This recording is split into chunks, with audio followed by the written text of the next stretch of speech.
Hi, everybody. My name is Kelsey Redkey. I am the editor of the Daily Chronicle. I'm here with our DeKalb City reporter, Megan Horsted.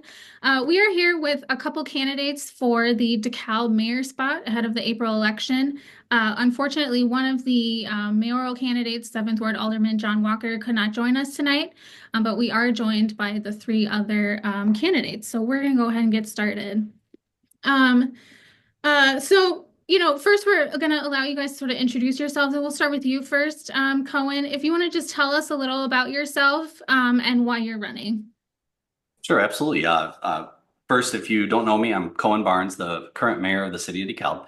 And I grew up here, went to Little John Elementary School, graduated DHS, Kishwaukee College, Northern Illinois University. In fact, really the only time I left DeKalb was to serve in the U.S. Army for a few years. But then I came back here. And I raised my family, two wonderful kids through the DeKalb School District. My wife is a teacher in the DeKalb School District. And then also, I created a business and have been running a business for 30 years here in the city of DeKalb, which has been phenomenal. But during that time, I also spent a lot of time investing and giving back to a community that has just been absolutely so wonderful to me. And I've served on the Ben Gordon Center Board of Directors. I've served on the DeKalb School Board. I've been president of the DeKalb Chamber of Commerce and the DeKalb County Economic Development Corporation. I've done a lot to give back to this community that ultimately has been just so good to me. And, during that time, I couldn't be prouder of what we've been able to accomplish in the city of DeKalb. And I look forward to being able to share what we've done and what we're going to do over the course of this conversation. Thanks so much, Cohen. And Lynn, you can go next if you want to just tell us a little about yourself and why you're running. Sure. So my name is Lynn Wen, and I am running for DeKalb City Mayor. When I came to the U.S. in 2004, I knew almost no English, but I knew how to work hard. So after earning a master's degree and a doctorate degree in chemistry, I began serving as a professor and an educator at various universities, including Northern Illinois University. I have served my community and stayed in League of Women Voters top leadership position and have connection to legislator nationwide because of my selection to the Illinois Women's Institute for Leadership. It's an organization founded by the Loretta Durbin and Senator Dick Durbin. I am also an Athena Award finalist for the DeKalb Chamber of Commerce. I am a committed advocate for our community, serving as a trustee for the American Federation of State, County, and Municipal Employee, Local 1890. And I'm also a director on the board for Rooted for Good, used to be DeKalb County Community Garden. I also serve on the fundraising committee for the Illinois Women Institute for Leadership. Most importantly, I have a beautiful family and cherished friends in DeKalb. So as a PhD chemist, I rely on analysis and data to measure the impacts of action and reaction. So as DeKalb mayor, this translates to informed decision making. As a league president and state vice president, I have firsthand experience in governance, policy making, and advocacy, a deep understanding for the importance of community engagement with transparent and accountable government. And my relationship with the Illinois legislator at all levels give me access to a vast network of resources and mentor. I know we all want the same basic thing in life, a safe place to live, enough food to eat, and a little time to enjoy family and friends. And I promise to use all my skill to make that happen for all DeKalb residents. Oop, you're muted, Kelsey. Yeah, it was the first one to do that. Thanks so much, Lynn. Kwame, last but certainly not least, if you want to tell us a little about yourself and why you're running. Well, okay, my name is Kwame Simon, and I live in DeKalb for 26 years now, married for 31, with my beautiful wife and two children, adult children that we raise here in the community here in DeKalb. They live on their own now. So, I graduated from NIU with I'm a bachelor and a master degree in operation management information system. I also serve the community through my church, where I'm a council member to the pastor and also to the church, and I also the leader of the married couples, and I also part of the prayer team and the leader of responsible of the benevolent fund, which is set to help the community and also the member of the church. So I'm running because I want to make DeKalb a safer, stronger, and affordable community. And why is that? Is because through my time that I live here in DeKalb, I noticed that there's a lack of a community. The sense of community is lacking, and there's a lack of activities for the people, the citizens of DeKalb to partake in. And also, there's not affordable. The DeKalb is not really affordable like the time when we moved here. So that's the reason why I'm running, to make this place a place where everybody has a sense of belonging, and I'm proud of the community they live in. Thanks so much for that, Kwame. First question goes to Lynn. What, in your opinion, are DeKalb's top 3 issues that you would want to address if elected, and how would you address them? So my top priority is to improve the quality of life in our city. And one way is to focus on the repair and maintenance that our street and sidewalks so desperately need. Safe and reliable street and sidewalks support businesses, helping attract new investment. Our neighborhoods can be more bike-friendly and walkable. Reliable roads improve public safety too by reducing accident and providing access to healthcare, education, and job opportunity for everyone, including those underserved and rural area. So to fund this program, I think we could follow the lead from the county, which had gotten federal dollar for county roads. So our mayor, I will focusing on securing similar funding for DeKalb, because safe street is essential for a growing dynamic DeKalb for all of us. The second priority would be increasing sustainable economic development. So climate change is threatening our way of life, especially in our farming capability in DeKalb, where we have the richest soil in the nation. So we need to be on the leading edge of resolving this, paving the way for other farming community to do all we can to preserve our way of life and the world access to food. So under my leadership, I will support and empower the Citizen Environmental Commission to continue their work and implement their sustainability plan. I also want to partner with NIU Campus Sustainability and the Northern Illinois Center for Community Sustainability to collaborate with regional and national stakeholders on initiative for sustainable economic development. My third priority would be ensuring that every tax dollar is accounted for and used with the utmost care and consideration. So transparency and accountability will come first with money report to keep everybody informed about the city finance. I will ensure we pursuing federal and private funding sources to accomplish our goals and dreams, and making this inclusive community that serve everyone. So part of achieving that dream is to ensuring that our tax remain on a downward trend and to make life and home ownership more affordable in DeKalb. Thanks so much. Kwame, same question to you. What, in your opinion, are DeKalb's top 3 issues that you would want to address if elected, and how would you address them?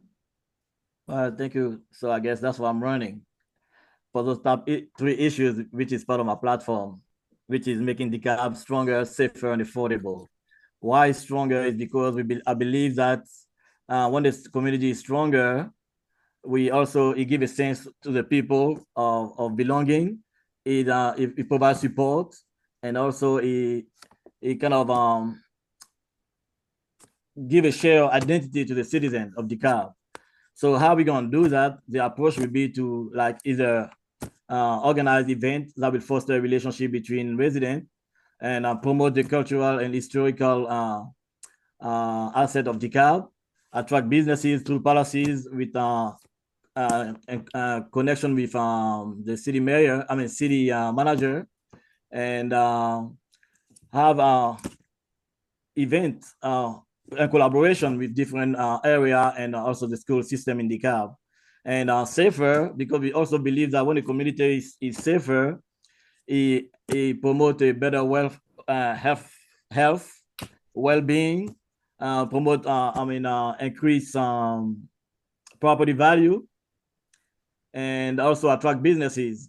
So that's kind of what I'm gonna be doing, working with the police. Also, like in I call it police pop-up. So what that means is the police go to the community and set up a tent and then engage with the community. Any question the community may have or anything they may have to deal with the community, so the community know who's patrolling their neighborhood, and also have like education and awareness and workshop for residents to be able to participate and learn what's going on and what needs to be done in the community to be safer and affordable, because I do believe that an affordable community bring better health, which help the community or the residents feel better about themselves, and also especially the issues related to financial burden and the constant moving, and also it boosts the local economy by bringing disposable income to the residents when everything is affordable, and also tax revenue to the city. And also by having an affordable community, it also attract businesses and attract also commercial space in the city. So these are the three priorities that I will focus on when I'm elected mayor. And I think by doing this, we will bring DeKalb to the next level. Thanks so much. Cohen, same question. What, in your opinion, are DeKalb's top 3 issues that you would want to address if elected, and how would you address them? Great. And first, I got a question. Is there any sort of time limit on our answers? Good question. These questions? Because I could talk for a long time on these. I would aim for like 2 minutes, 3 minutes tops. I've been trying to sort of keep tabs about that. Okay. All right. That's great. And then rather than reading my answers that you already have that we submitted, that I hope a lot of the listeners have gone online, read all those, I'm just going to share with you right from the heart on where I sit on this. 2 of the 3 I originally ran on 4 years ago when I became mayor. And economic development is one of my main priorities for the city of DeKalb. And why that is, because there is a lot behind that. But ultimately, being able to attract new companies to our community, and I'm talking small and I'm talking large. I was fortunate to be a part of the DeKalb County Economic Development Corporation, and especially to lead that organization 2 years prior to becoming mayor. So I worked with Bill Nicholas, our city manager, firsthand, who's my vice president in that organization, to be able to figure out how can we transform the position DeKalb was in and make it more business friendly. What is it that these businesses want, and how can we change policy to be able to attract those? Because attracting small and large businesses, because it's important to diversify, but what they do is, one, they create jobs, and a lot of times they create higher paying jobs, living wage jobs. And I think that's something that's really important and a priority for many of our citizens in our community, to find work that they can have those funds, to be able to do those cool and fun things like Kwame's talking about, to have a better quality of life overall. And attracting those businesses creates those jobs and provides those opportunities for our residents. But it also provides more tax revenue. And there's sales tax in construction materials, there's sales tax in the products that they sell, as well as property taxes. And what that does is, for too long, the taxpayer in the city of DeKalb has been shouldered with a huge burden to fund our police and fire and all the services in our schools by themselves. And now what we've seen over the last 4 years alone is over $700 million in new investment into our community, which means more tax revenue for everyone, which allows us to hire, in this case, 28 new first responders, or allows the school district to be able to bring in new programs. So that economic development is a key component for jobs and revenue, while our existing taxpayers can hopefully see a reduction in the overall tax rate that they end up paying. But then I agree with Kwame, quality of life. I ran on that 4 years ago, and that's why we revitalized the downtown, transformed it. The amount of businesses that we have prior 4 years to where we are now is night and day, especially our downtown, how it has changed so significantly in a 4-year period. And that is by creating a business-friendly environment. That is by using TIF money to be able to invest in our community, invest in our businesses, to be able to spur that economic development, right? It's a catalyst for it. I want to be able to provide those, but also it comes to the first responders. I mean, 28 new first responders is important. That's new firefighters, that's new police officers to make our community safe. That is a key component of quality of life. And then lastly, what I'll focus on is infrastructure. And I've been doing that. Before I took office, we were spending $700,000 a year on roads. After I took office, 2.5 million we increased to in resurfacing our roads. And next year, we've already approved the budget for $4.5 million. Also, by next year, we are on track to replace all lead pipes in our community, which is a huge deal, a huge deal. And then lastly, we continue to expand our water supply, and we were voted number 6 in the North America, right? Canada, Mexico, and the United States for the best tasting water. Those are the things that are important to our community. Those are the things that are important to our citizens, and I'll continue to do that as mayor of the city of DeKalb. Thanks so much, Cohen, for that answer. We're going to move on to our next one. So Kwame, you can answer this one first. Cohen actually already mentioned some of the budget stuff, and I know, fiscal 2025 budget also has already been approved. I'm curious to hear what you guys say on the overall budget. So Kwame, do you think that the city budget as it stands has any excess, any fat to it? Do you think there needs to be cuts? And if so, where would you cut them? Or what services would you want to prioritize under the city budget if elected? Oh, you're muted.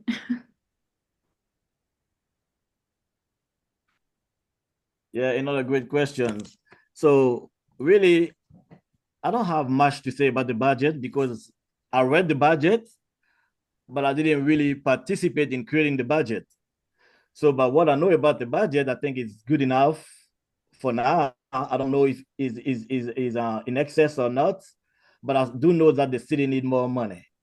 They need to increase its budget. The finance coming to the city, and so that's what I will say about it. But what I think it is I will not cut any program because I don't know which program the city is financing or sponsoring now. So I cannot say I will cut any program. So what I will do when elected mayor, I will go through each line of the budget and see what is feasible and what is not feasible. If is enough room to increase or to decrease or to do what needs to be done for the community to be having a quality of life, a safer and stronger community. So that's what I will do. But in the meantime, as far as what the budget will do for the city, I believe that a good and transparent budget is good for the community. People know what's in it, what it will do, what is entailed, and what can be cut or done on if needed to. So, like for example, the new the new fire department. People complain that why they build a new fire department, the cities and is short of money, or And to me, I don't think if it's done, it's because there was money budget for that. So I do agree with what's going on with the fire department. I think it's needed. So these are some of the infrastructure and also services that will provide if I'm elected mayor. Through the budget, we will do this kind of thing for the city and make sure everything is working and provide a quality of life to the student to the resident of DeKalb. Thanks for the answer, Kwame. Cohen, you can go next. Obviously, you've been mayor for the past 4 years, so you have a little more inside knowledge of how the budget works. Do you believe there's any excess, or the flip side to that, which would be if you don't, if you're reelected, what services, would you want to see prioritized in the city budget? Yeah, I don't believe there's any fat in the city of DeKalb's budget, and that means there's nothing to cut there. I'm really proud. Every year we have passed a balanced budget. with the city of DeKalb. So the revenue that comes in, we don't spend more than the revenue that comes in. So that is something I ran on 4 years ago to make sure that we have, and I'm very proud that we've been able to continue to do that. I think we've done an amazing job running very lean in multiple services, but what was nice over the last 4 years, because of the extra revenue that we had coming in, we've been able to shore up some of our departments. We had a street department with the bucket of a snowplow came off the frame, right? Because we went too long not prioritizing vehicle replacements. We had police officers that were working 60, 70 hours a week, a week when I came in. Can you imagine the stress on those officers and our firefighters, the amount of overtime that they had because they were short-staffed? Our ambulances were out of date. Our roads were deteriorating. I mean, it was incredible to see with the amount of money that we had that we were in a position that was so poor. So we've spent a lot of time, and I give credit to Mayor Smith starting this process and then the existing city council to really prioritize. We're going to make sure that every dollar we spend is spent on the right things. So it's not being spent on administration, growing that organization. It's been spent directly on our streets, directly on our fire department, directly on our city, our police department. Those were services that people, when I ran 4 years ago, said that they wanted, and we made it happen. We're still not there yet. We still have a few more firefighters to hire. We still have a few more officers. We're at 72 sworn officers right now. We're going to go to 75. And that's finally going to get us to a point of being able to do traffic where we'll have more policemen out on the streets pulling over these traffic violators, which I hear about that every single day. But ultimately, I'm particularly terrified at what's going on at the national level. I have no idea what changes are going to affect what programs we have and that we support in the city of DeKalb. And even if we don't directly support them, there's a lot of organizations in our community that rely on those federal dollars. And should those dollars dry up, if there was any extra money, I'd want to hold on to it for a little bit just to make sure that we might be able to help shore up some of those organizations or shore up the service that they particularly provide. So right now, again, I'm incredibly proud about having a balanced budget. I love the fact that we have continued to increase our revenues without having to add additional taxes onto the taxpayer. And we've done a lot with that, and we're not done yet. And that's why I'm running for mayor. Need a little bit more time to finalize all these plans that we worked hard over the last 4 years that I like to think a lot of you out there have seen firsthand the benefit of those. And we want to continue bringing that to fruition. Thank you, Cohen, for the answer. And Lynn, same question to you. What's your opinion of the city's budget as it stands now? Do you think it has any excess? Would you cut if so, or if not, what would you like to see prioritized in the city budget if elected? So I want to second the mayor sentiment. We have a really good budget, and that thanks to the very competent city staff, in this case, the city manager working across multiple city departments to make sure that we have a budget that we can work with.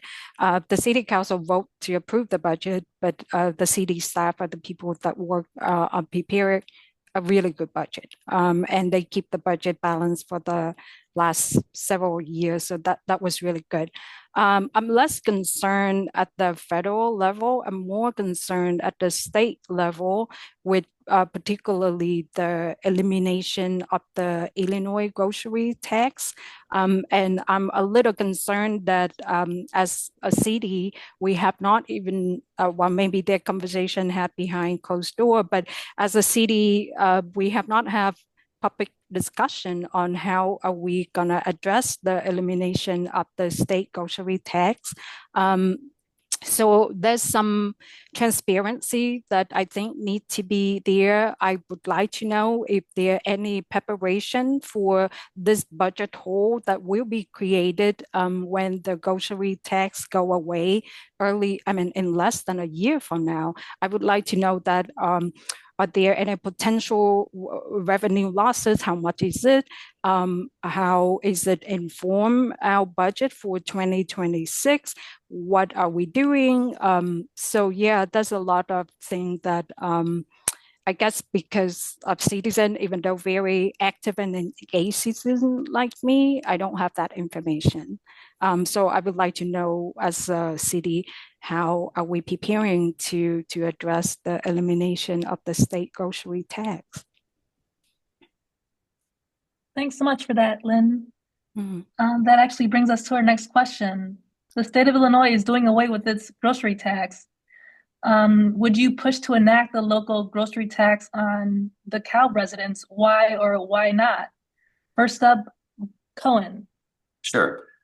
First of all, when we use terms like transparency and behind closed doors, naturally, I'm always going to take exception to that because the people that I'm around and the city staff that we just talked about that are so awesome, do an amazing job being as transparent and open as possible out there. All these things, you can talk about the groceries tax being a problem, and that's our big issue with the state. But you could go into this police and fire pension crisis that we have. That is $1.5+ million right now out of our general fund that goes directly to shore up what property taxes haven't been able to cover on that. And every single solitary year, that's going to continue to grow up. The grocery tax pales in comparison to the issue we have at the state level with the police and fire pension crisis. So I do like to think we are incredibly transparent. I haven't had anyone, to my knowledge, I think, call me on this grocery tax issue. So I'm always happy to talk about it with anyone that is curious about it. So to answer your question on the grocery tax, this was a great political strategy of our governor. He was able to eliminate the grocery tax, a 1% tax on groceries, at no cost to the state of Illinois. So politically, it was brilliant, I guess, of him. He looked great, and what he did then was caused every single municipality in the state of Illinois to lose out on 1% of tax revenue through the grocery tax. There's 1,294 municipalities in the state of Illinois, and they are all faced with this. And what are we going to do? And the city of DeKalb, it's a little north of $750,000 a year that the governor shouldered us with. Now, you want to talk about state unfunded mandates, right? This is a perfect example of another unfunded mandate where the state is continuing to remove local control. This is our community, right? We should have a say in this. We should have the ability or a longer heads up so we can start adjusting. But to answer your question, there is no decision on exactly what we're going to do with the sales tax right now. Every year you have to see what tax revenues how it's played out. So sales tax, right? We've been doing a great job at increasing our sales tax, but there's multiple revenue sources that come into the city of DeKalb. And the last thing, I just spent 4 years not raising taxes. I am not in the mood in any way, shape, or form to do it. But the governor tied our hands on this one. So there is a potential, sure. I know there's some online people that are just going to love this comment, but is there the potential that we could have to put the grocery tax in place, which means we're not increasing the tax, right? The governor removed it, and we're just putting it back at a local level. So there's no change whatsoever if we ended up doing something like that. But I'm going to make sure that should I be reelected, that everything in my power is, can we find those funds elsewhere? And the way we do that, again, is going back to economic development, going back to attracting businesses here to create more tax revenue. So those are the ways that we can shore up the removal of the grocery tax, which is why we haven't increased taxes in 4 years that I've been mayor. Thanks for that. Lynn, same question. The state of Illinois is doing away with its grocery tax. Would you push to enact a local grocery tax on DeKalb residents? Why or why not? So I have a couple of mayor, Moline City Mayor and Highland Park Mayor. They are among my closest mentor, and I have this conversation with them multiple times. We all of these phenomenal women, and I graduated from the same training academy with the Illinois Women's Institute for Leadership. So I'm just gonna focus on sharing how Moline did this. They have a population size of 43,000 people, and they have more similarity with DeKalb than Highland Park. So Moline approach has been very brilliant for its emphasis on long-term fiscal sustainability rather than short-term fixes. So they adopted a multifaceted strategy to address the elimination of the state grocery tax with early planning being a key. So they started the planning for the revenue impacts in 2022. Well before the tax elimination schedule to take place in 2026. So the city finance department conduct a thorough analysis of potential revenue losses, which inform the budget adjustment. So instead of and they actually did a year without the budget that come from the grocery tax and see how that would impact. So instead of making drastic cut to any single department, they actually implement targeted efficiency measure from across multiple city department. They also ramp up the city economic development effort to expand commercial tax bases. They strategically use portion of their financial reserve to ease the transition when they're pretending that they don't have this revenue without significantly affect services. So I think we don't have to reinvent the wheel. We can look around to our neighbor and see what everybody is doing. And we could conduct a comprehensive review of our fee structure for various city services, making modest adjustment on actual services costs. We could collaborate with the surrounding neighborhood city to identify opportunity for shared services or share resources to pooling resources and reduce costs. So my friend and mentor, the Mayor Pauline Sangeetha, she is actively engaging with state legislator to advocate for additional local government support through the Local Government Distributive Fund, the LGDF. So yeah, there's a lot that we could learn from talking to other city leadership, but we need to start that conversation. Thanks for that. Kwame, same question.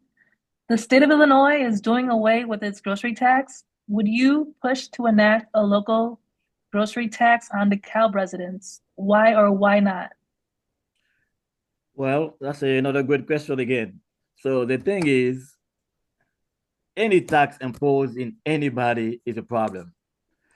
So the fact that the state, doing away with this tax it may be good, but again, I cannot promise that if I'm mayor or when elected mayor, I will increase or decrease taxes on groceries. I believe people will do with what's there. Like now, for example, the price of eggs went up. We complain, but people still paying for it. I'm not for it, but we don't have a choice. So whatever we can do to bring revenue to the city, that's what will be done.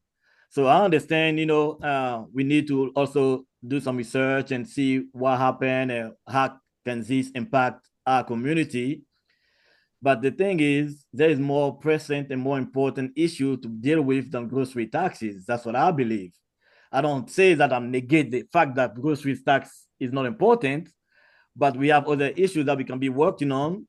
Like, for example, make sure we attract businesses to the city that are going to help us on the burden of tax or property tax, and also increase our revenue through taxes, through maybe work with the businesses and see what we can do for the businesses, how we can help them save money, and then pass this saving to the consumer. So there is a different thing we can do. And again, I don't want to negate the fact that increasing, the fact that the state doing away with the tax is not important. It is important, but I will focus more on different things that will bring revenue to the city and help the citizen have a better life, have better resources, have better health or well-being and security and affordable housing and stronger in the community. So that's what I will focus on, and also tackle at the same time any issue that arise along the way to make this thing happen. All right, thanks for that. All right, next question sort of goes along the theme of what many of you have touched on, which is that there have been a lot of things happening in our nation's capital that have the potential to directly impact us here in DeKalb. A lot of it is ever changing, it seems, in the last 2 months. Some of it is coming up now. We're going to do Kwame for this question first. So we've reported on this already. Tariffs that are going to be going into effect here in the country are likely going to have local impact here with businesses here in DeKalb. Many of you have talked about, your desire for economic growth, whether that's, trying to get local businesses to set up shop here, bringing in jobs, that kind of thing. In this sort of economic stability, instability, whatever you want to call it, in our nation right now. Kwame, what are some specific ideas that you have locally at the local level to help keep our existing businesses afloat here in the community? Well, you mean like through tariff imposed in the nation now? Yes, I want to preface this by saying, obviously, we know that our local leadership does not have any control over the tariffs. But I just mean, in general, because there's likely going to be impact on existing business owners in the community, whether it's their overhead, their budget, their staffing costs, their product costs. What else can we do at the city level to support these businesses to make sure that they stay here? Well, just as you mentioned, tariff will affect anybody. We don't have any control over it. And basically, tariff is another tax, a tax that is imposed to businesses or import or export. So yes, our community will be impacted. Grocery will probably go up, and maybe housing will go up. Everything may go up. But again, we don't have control over that. But what we can do as a city is maybe work with those organizations and institutions that will be impacted to see how we can alleviate the burden of those taxes added to the product or merchandise or equipment.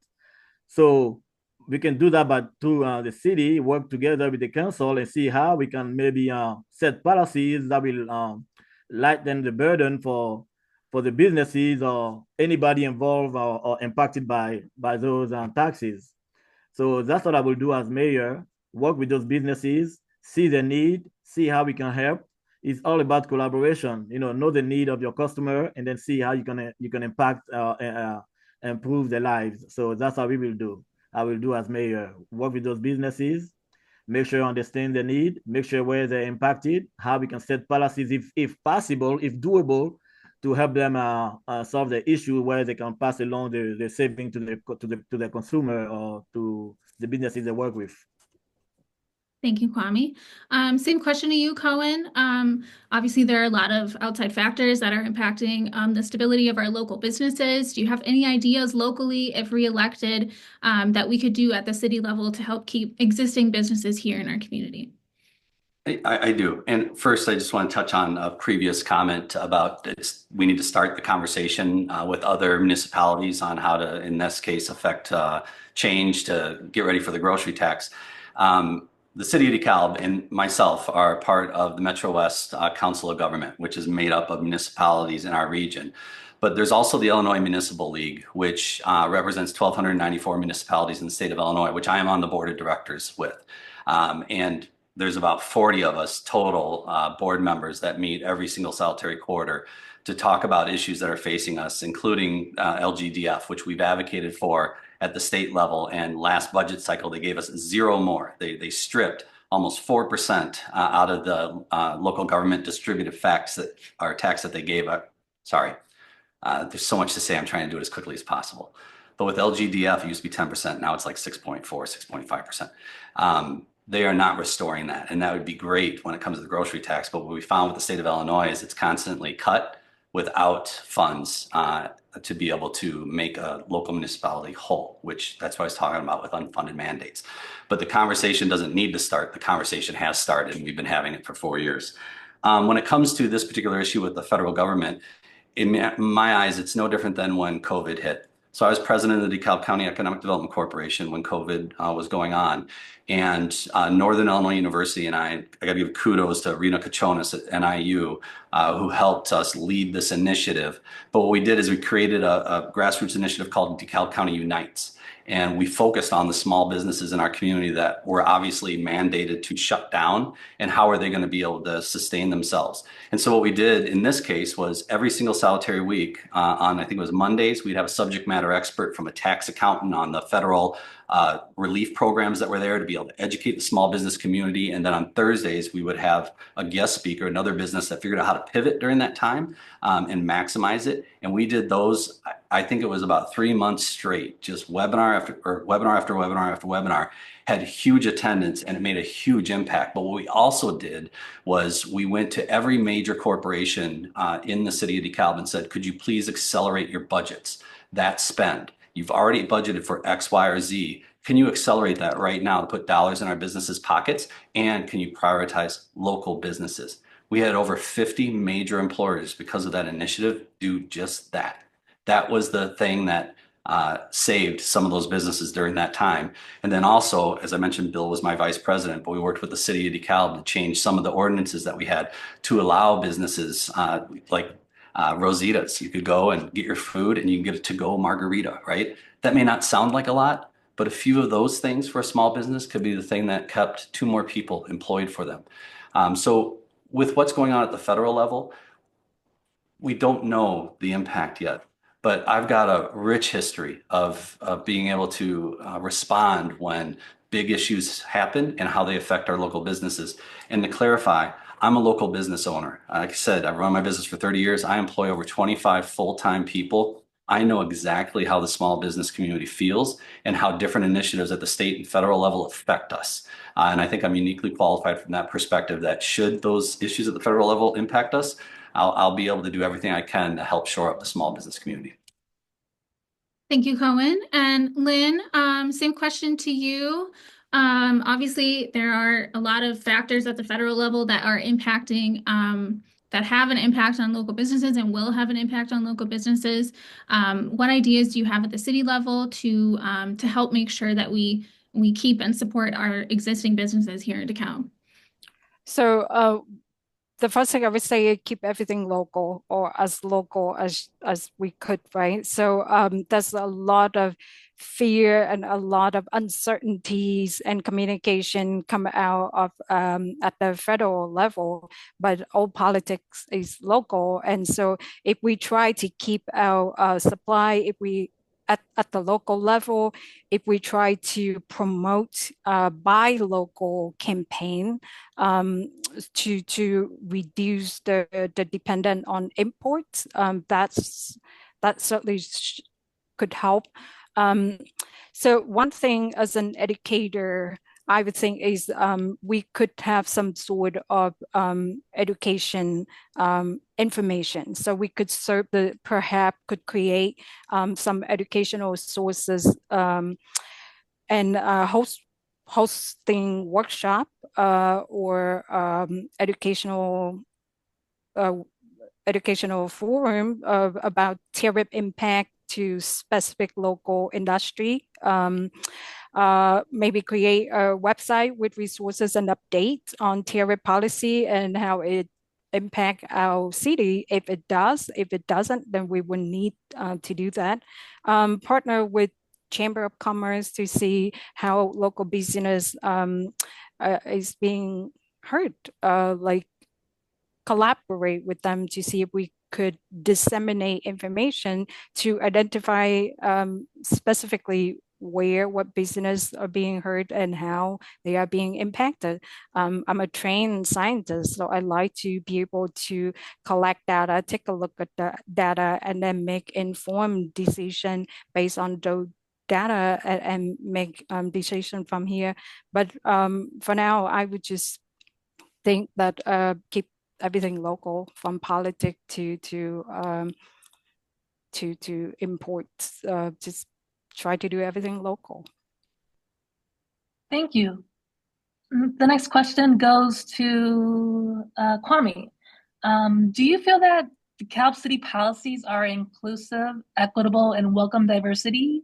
Why or why not? Well, I hope it's inclusive. I hope the mayor did his job to make it inclusive. But I really don't not familiar with this side of the policy. But from what I heard, is not inclusive.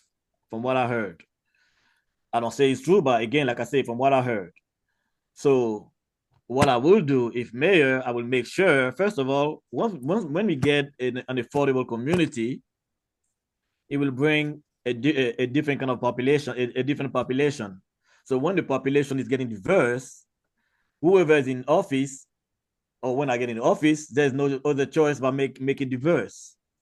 So I really don't know what to say too much about that, but I will just focus on making the city affordable to bring a diverse community to the city, and then make sure the city is safer and then stronger, and then we go from there. So I don't want to speculate on what I heard, but I just thought that I mentioned that. So that's what I would say about the policies to be inclusive or not. All right, thank you. Cohen, same question. Do you feel the DeKalb city policies are inclusive, equitable, and welcome diversity? Why or why not? I think this is always something the city of DeKalb will continue to work on and continue to strive for. We moved to this community because you're mentioning diversity as one of the items here. We moved to this community because my parents, after having attended school here, realized it was a place that they wanted to raise their child. And we came to DeKalb because of that.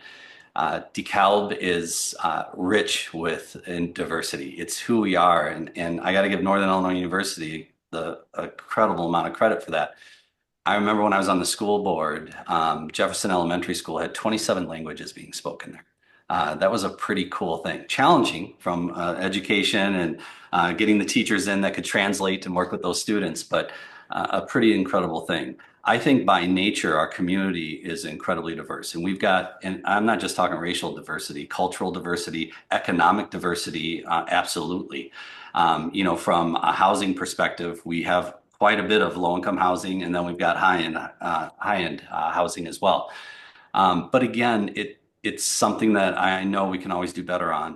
When I became mayor, I focused as heavy as I could trying to recruit people that don't look like me to be a part of our commissions, and including on our city council. I appointed Andre Powell to our city council.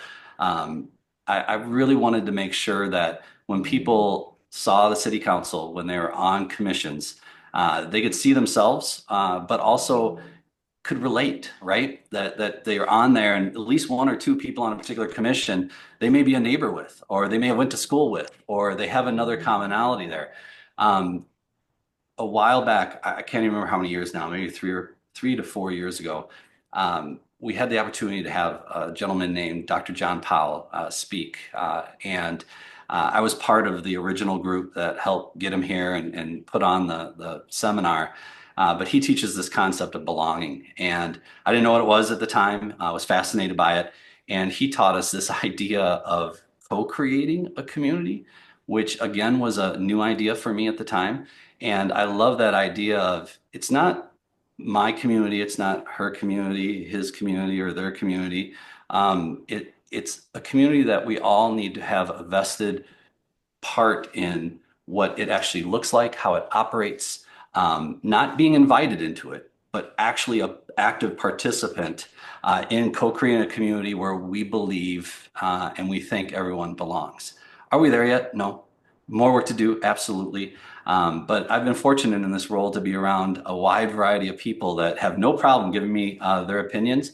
But what's been great is the real heart-to-heart conversations that we've had. I've been able to grow as a human being through it, which is something I'll cherish these last 4 years on. But again, I think we have more work to do, but I look forward to doing that work. Thank you for that. Lynn, same question. Do you feel that the DeKalb city policies are inclusive, equitable, and welcome diversity? Why or why not? I think we could do better. We had, have or had, I'm not sure, the Human Relation Commission. And I'm gonna read verbatim the function or the mission of the Human Relation Commission from the DeKalb City website. It's to foster a community that respects and support the diversity and dignity of all people and promote building strong relationship between its diverse citizen groups and organization. I think it's very unfortunate that the Human Relation Commission were not able to meet for an extended time because there were not enough people appointed to the commission, so they couldn't meet because they don't have a quorum. I think the commission, we should leverage and empower a commission like the Human Relation Commission to enhance community outreach into a diverse group of DeKalb to receive feedback and to foster inclusivity. Another thing we could do is to diversify the ways of engage in communication. I mean, not everybody attends city council meeting, not everybody read the Daily Chronicle. So is there a way that we can leverage technology and innovation to encourage the youth, the younger people to participate in city government and local issue? We could use explore a platform for residents to submit ideas and track progress using technology, using different way than just like give the mayor a call. So like kids today, they text, they don't call. So I think there's a lot that we could do to improve community engagement, leverage technology, innovation, and empower commission, all of the citizen commission, particularly the Human Relation Commission, so that we can foster more inclusivity in the city. All right, thanks so much. All right. Hopefully, I'm hoping that we have time for one more question. I'm just going to ask that everybody try and keep your answers as brief as possible for the next question, and then we'll do our closing. So a lot of you mentioned, it's been mentioned here tonight. I read through your questionnaires. It was mentioned a lot in the questionnaires. About how one of your priorities, if elected, would be infrastructure improvement. And Cohen mentioned this as well. The city budget has reflected that priority in the last couple of years. There have been significant road projects that have been completed in DeKalb. Whether it's like the shifting of the lanes in downtown DeKalb on Lincoln Highway, the roundabout conversation. So we'll start with Cohen first on this question. If reelected, can you be specific about like are there roads, are there areas in the city that neighborhoods, significantly trafficked, like intersections? Are there places in the city that you think could use infrastructure improvements? And if so, where are those places? I would say majority of the city of DeKalb could use their streets resurfaced. I hear about it a lot. Like I mentioned, we went from $700,000 a year, which is nothing, to 2.5 million each and every year. That does not get us caught up. That's a finger in the dike, essentially. The 4.5 million that we're going to spend, that we already budgeted for 2025 this year, right, is going to be impactful. So what we've done, since we can't do every neighborhood and we can't please every resident by redoing their streets, we originally started focusing on major arteries. When you look at it, it was a state job doing Lincoln Highway, but we did First Street, we did Taylor Street, we did 7th Street. We're really trying to make it where if you go to the grocery store or when you go to work, you're going to drive on a nice road. So at least people can get a taste of what's hopefully going to be coming. But ultimately, we work with DSATs, which is the county, and we did a study throughout the city of DeKalb where they went around, evaluated every street, core samples, the whole thing, and made a determination of where streets are degrading the most, and how can we go ahead and address those. So what we've been focusing on is neighborhoods right now. Like we did the Knolls, we did the U, and now we're going to actually finish all the cul-de-sacs and all the side streets in the Knolls, which is great. Fairview, that whole subdivision there, we resurfaced that whole area because it's not just about picking one and doing it just because enough people complained. It's really once all the equipment is there, so once the contractor's there with all their people, all their trucks, all that they need to resurface the roads, it's actually way more cost effective to focus and do a neighborhood as much as you can. So that's one of the reasons why we've done that. And then I've had the question of people wondering, well, why did you do this road, not this one? Because mine looks worse. Some roads, if you get past that first layer and into the second layer, boy, the cost of resurfacing gets to be astronomical. So we've made data-driven decisions on which roads do we focus on, and some of it is traffic use, right? How many cars are driving on it? But a lot of it's just been the quality of the road and how far it's deteriorated. And we've done individual streets like 13th Street and 14th Street, and we did it smartly by replacing our sewer lines, replacing the water mains before we resurface, because we've all seen it when a new road comes in and then you dig it up again. Sometimes you can't avoid that the way funding comes in. But I think we've done an amazing job really focusing on our resurfacing our roads. But that $4.5 million in 2025, I'm excited to see what the city of DeKalb looks like after this construction season. Thank you, Cohen. And we will do Lynn next for this. Again, if elected, are there specific areas in the city that you would want to see infrastructure work done, and where are those? So the city of DeKalb has a 5-year plan to repair a road, and I actually put a copy of what we'll make available to the public on my website. So it's a very good plan. It's a very data-driven, scientifically put together plan. And I applaud the city engineer and the city staff and the people who put that plan together. So my only thing is the version that I make available to the public, the resolution of all the map and images could be better because I'm a scientist. I analyze massive amount of data and look at plot and diagram and figure, but the resolution of the plan was so poorly, I cannot tell you what area that need to focus on first. But the way they presented the data, the way they analyze the data, I have confident that they're doing a really good job, and we just need to build resources and put resources, prioritize these roads for the communities. Thanks, Lynn. And Kwame, same question to you. If elected, are there areas in the city that you would want to see infrastructure improvements targeting, and where are those places? Well, this is a good question because almost everybody have the same question. When my road gonna be done? When my neighborhood gonna be done? So that's every day.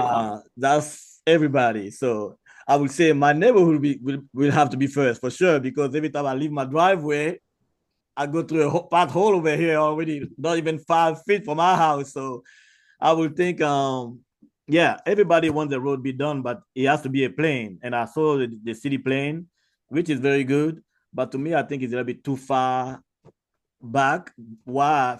Why? Because by the time you reach my road, probably the one you already done is already deteriorating. So I think a different approach would be better to see how we can work through community, like the mayor stated, work in the community, be done with the community and move to the next one. But yeah, I believe it's a good plan. We can do better. And I believe I will, if elected, I will try to reduce the amount of year to get the road done. Because like I mentioned, it's going to be bad by the time you're done with the next one. So I will prioritize how we can fund it. Maybe as we give tax incentive to those big businesses coming, maybe we can work with them and have them maybe pay our road. I don't know how the negotiation work, but this is one thing I will try to do. As we bring those big businesses like Facebook or all the other company coming, talk to them.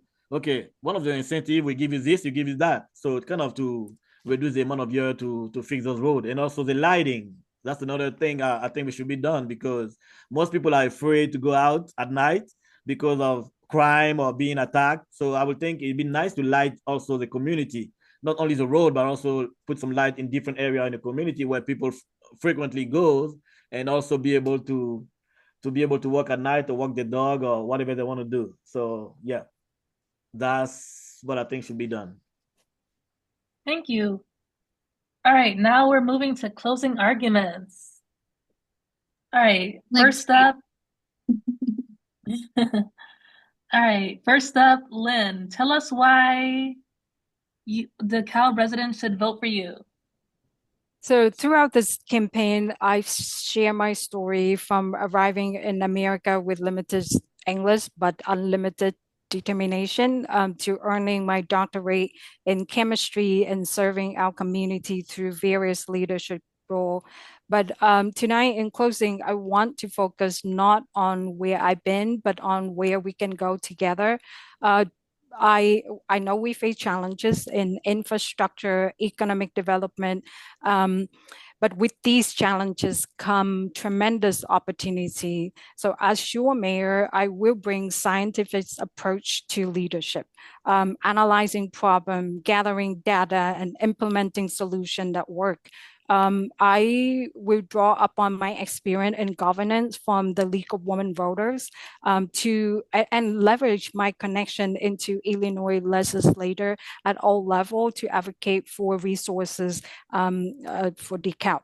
I believe deeply in transparent, accountable government where every voice matters, not just the loudest voices or the most powerful interests, but everyone who called DeKalb home. So I witnessed firsthand how strong our community thrive when everybody have a seat at the table.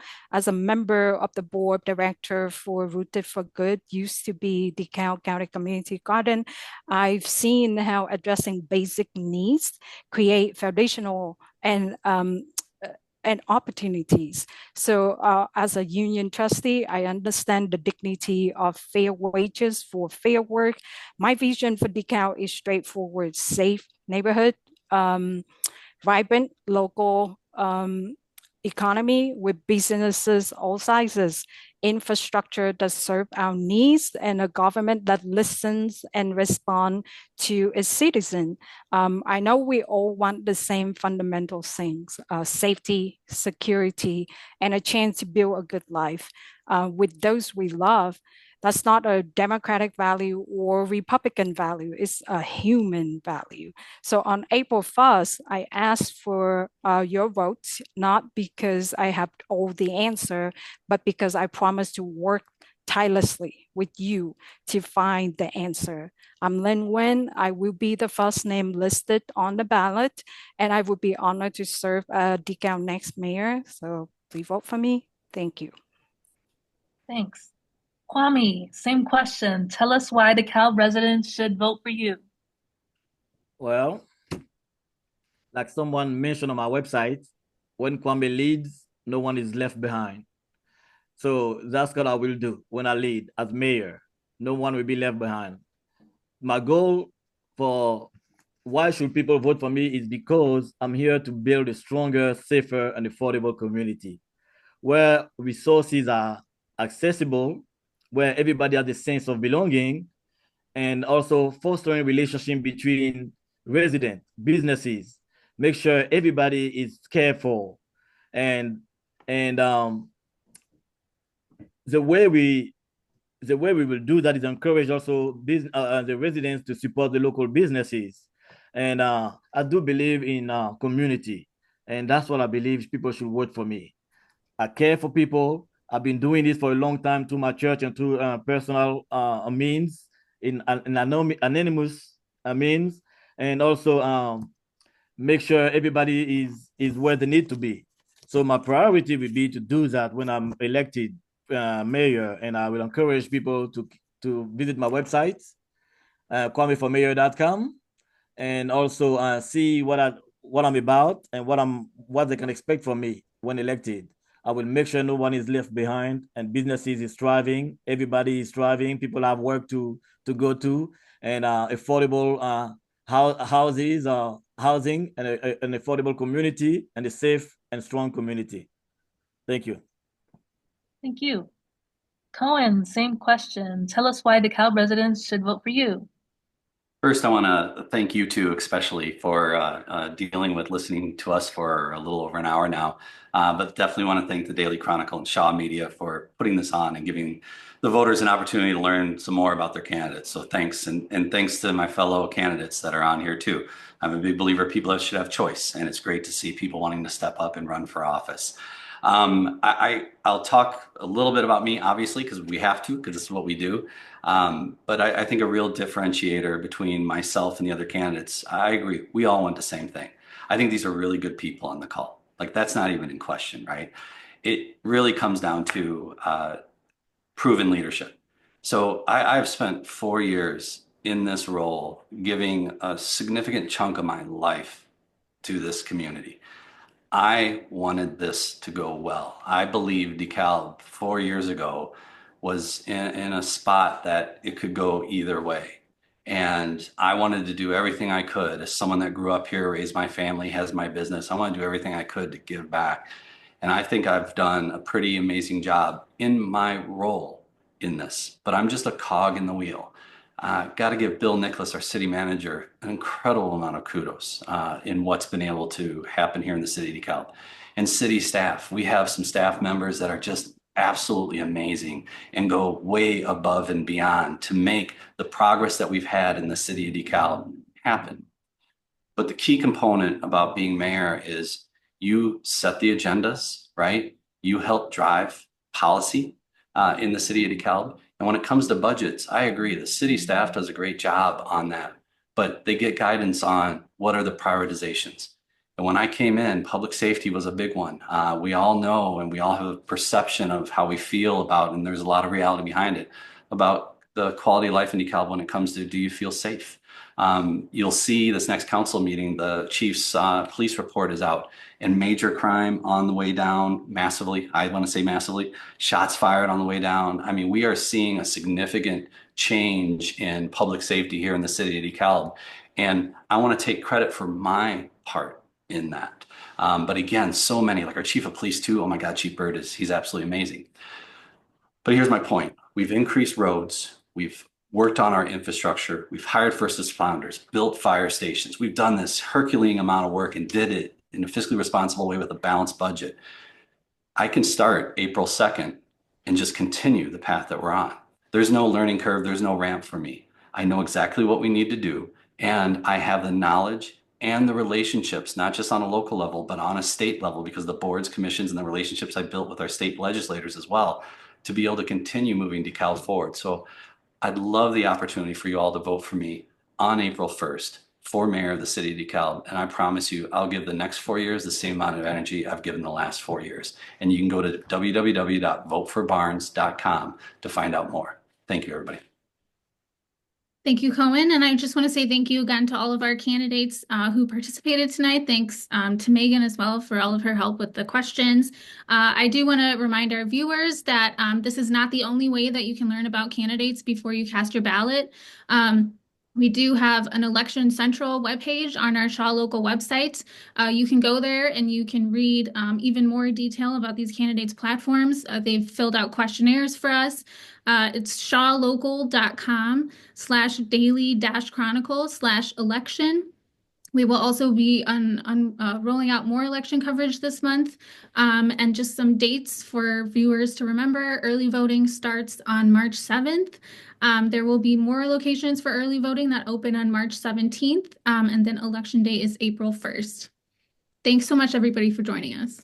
Thanks, everybody.